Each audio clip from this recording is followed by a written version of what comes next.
नमस्कार, आवाज इंडिया में आपका स्वागत है। मैं हूं आपके साथ अंजनी मिश्रा।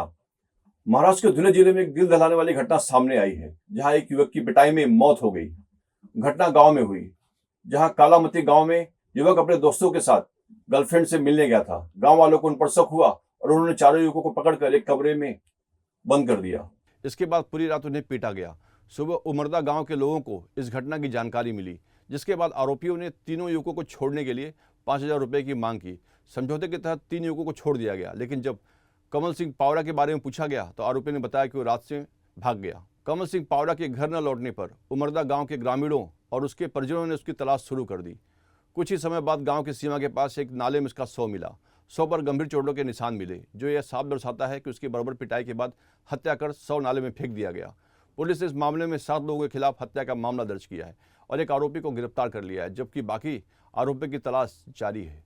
दिनांक 18/2/2025 रोजी रात्री 11 वाजेच्या सुमारास या कालामती गावामध्ये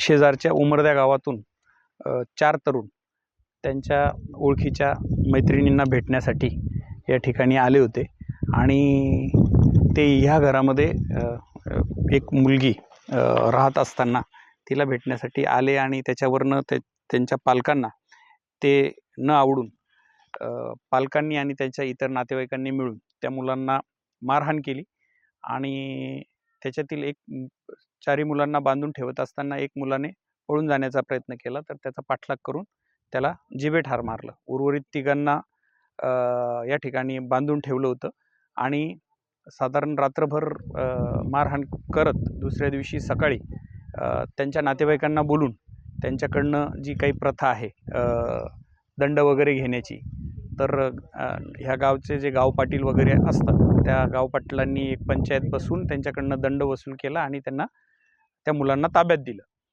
परंतु एक जो मुलगा मिसिंग होता रात्री, तर त्या मुलाचा आम्ही मारून टाकले असं काही त्या गावकऱ्यांना सांगितलं नाही आणि दुसऱ्या दिवशी ते सकाळी इतरांना कळलं की त्याचा मृतदेह त्या नाल्यामध्ये फेकून दिला आहे।